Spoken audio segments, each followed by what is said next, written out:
The Browns, as we all know, have had so many high expectations because of the talent that's on both sides of their team. On the offensive side, on the defensive side, the names are there. You can go look them up and say, wow, that's a good player. That guy's a Pro Bowler. That guy, should be one. There's great players on both sides of the ball, but there's there's an accountability that's not being matched. Now, there is a need, and at least I think this, and I think most people do, for leadership within this Browns organization, this Browns team.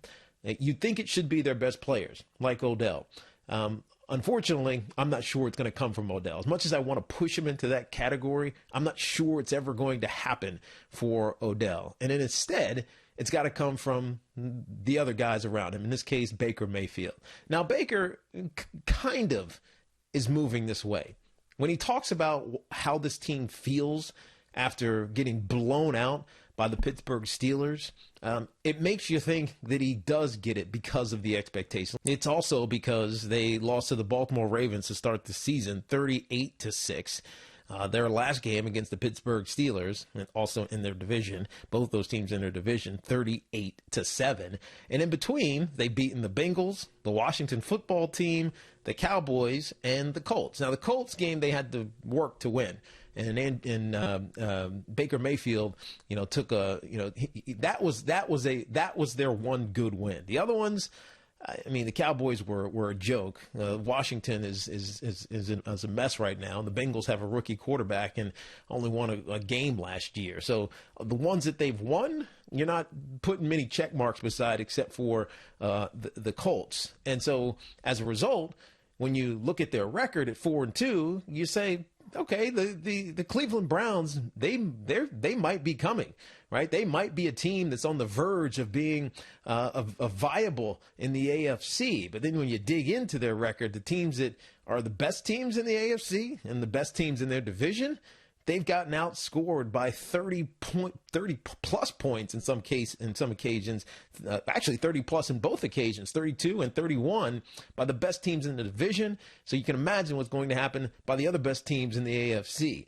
So the Browns look good on record wise, but I'm not sure the Browns are right where they need to be. And when your record looks good but you're kind of smoke and mirrors, people start to throw questions your way. And critics start to come out of the woodworks or come out of the media and start expressing the reality of the situation, the reality of their 4-2. And Baker hears all that. They get paid to talk. Yes, we do get paid to talk. And you get paid to do your work. You got to do your work better.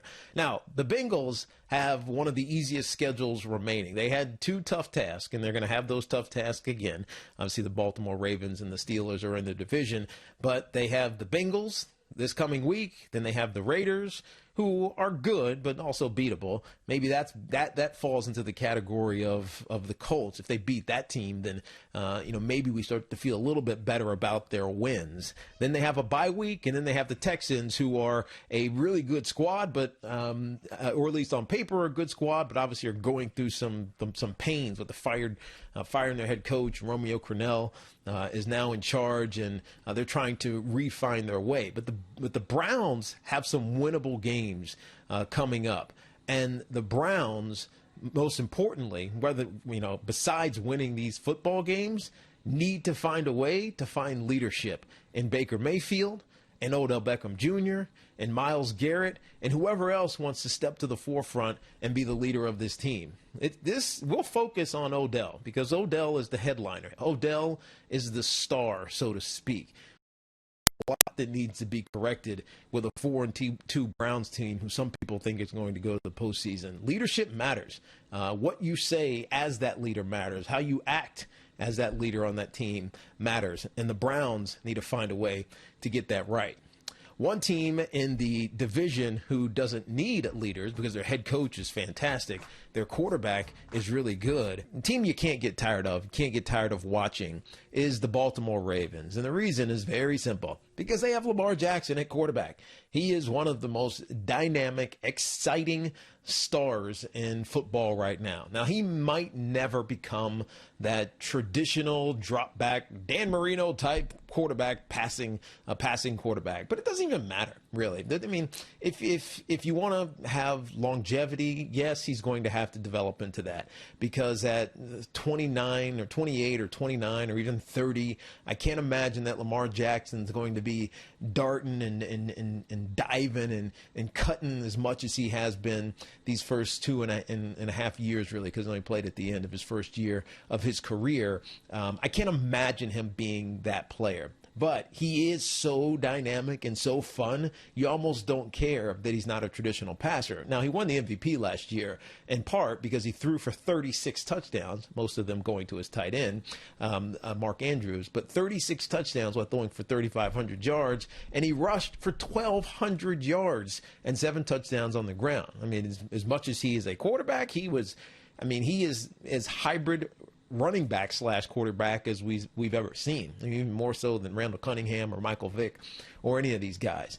But the real reason that the Baltimore Ravens have been winning is because their defense has balanced so perfectly their offense. And we've talked about this over the last couple of years. Yes, it's Lamar Jackson. He's crazy dynamic, and you want to watch him. You can't help but keep your eyes on him when he's on the field.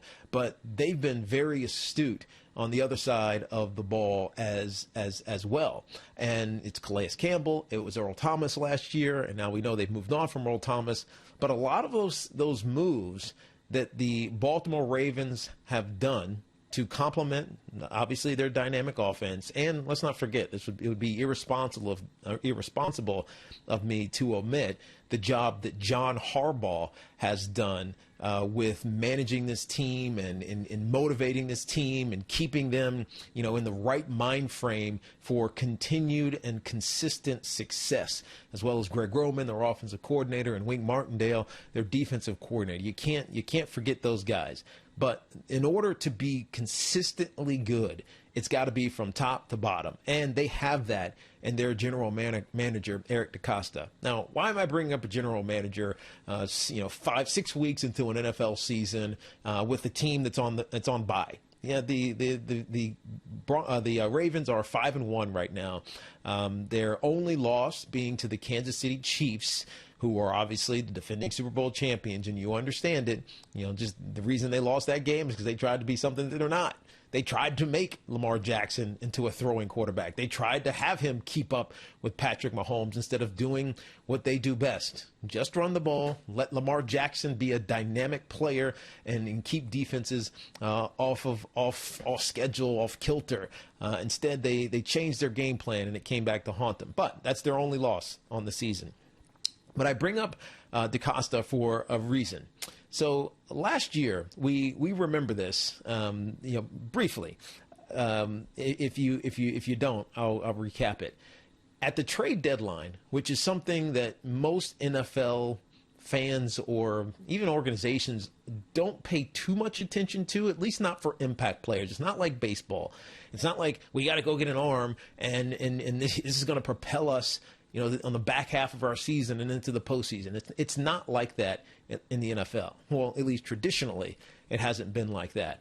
But last year, it felt like the Baltimore Ravens were looking to trade, get another piece for Lamar Jackson. And then out of nowhere, nobody saw this coming. In fact, nobody knew it was going to happen until it actually happened.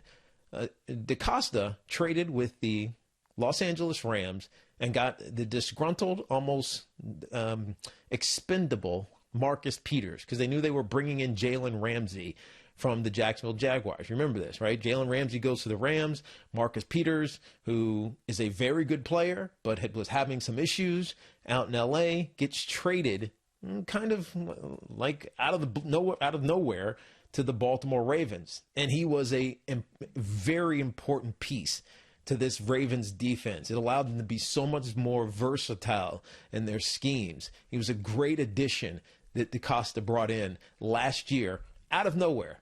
Now, this year, you start to wonder, well, what are they going to do next? Now, you know they're going to do something. And the reason they're going to do something is because as your cap number starts to go up, and right now the cap is in flux because we know that it's going to shrink from 200 or so million, just under 200 million, down to 178 or so. That's the floor that they set because league revenues are affected by lack of fans and other issues related to the coronavirus. We know that the cap is going to shrink. You also know that they have an elite quarterback who we started this segment talking about, Lamar Jackson, who through his dynamic nature can carry this offense and make them viable for certainly a division championship, which they won last year, and into the postseason. And maybe if they get better, they can go even farther and maybe win a Super Bowl. But the only way to do that is to strike while the iron is hot. Now, the Ravens have just done that. They've been looking for rush end help for a couple of years.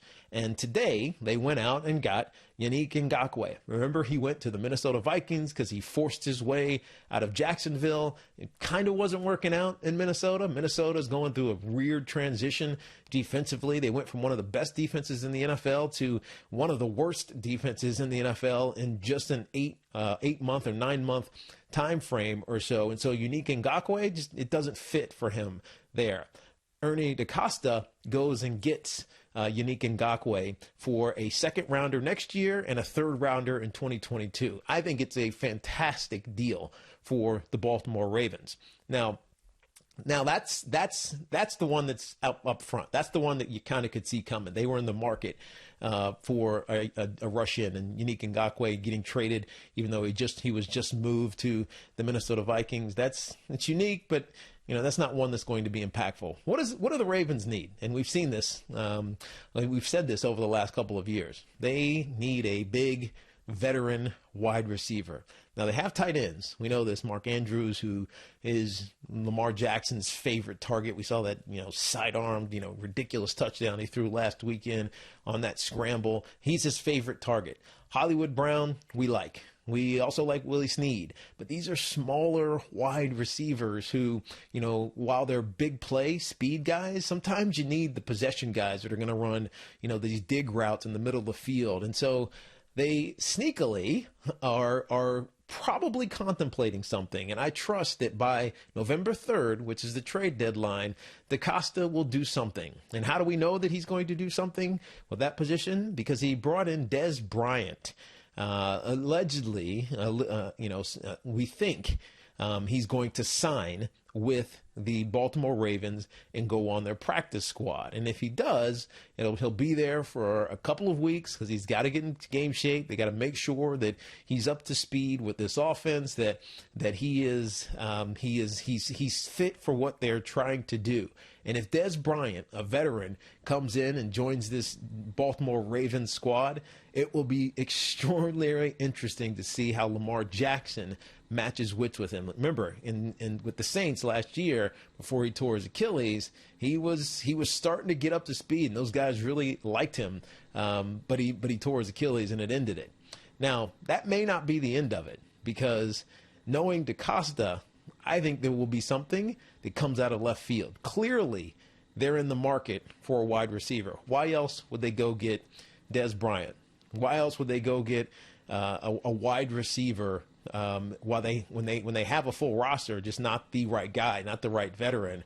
And so when I see them sign a Dez Bryant and put him on the practice squad, not put him on the active roster, they put him on the practice squad, it tells me that the Ravens, who are playing for right now, because they have a quarterback who's on a rookie deal, meaning he's cheap. They're playing with a really good defense, which they just added a piece to.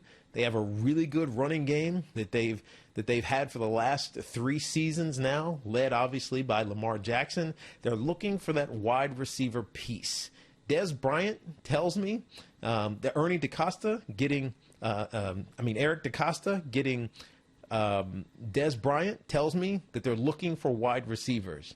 Don't be surprised if you see A.J. Green or one of these other non-quite fitting wide receivers in another place come to the Baltimore Ravens. The Ravens are interesting. They're a team that needs to win, and their window is now. I think their general manager is forward-thinking, and by November 3rd, we're going to see some more deals with this Baltimore Ravens team. And when they come back from their bye week, it's going to be better than when they went in to their bye week. Thanks for watching. Make sure you like and subscribe, and don't forget to hit that bell to be notified when we drop fresh content.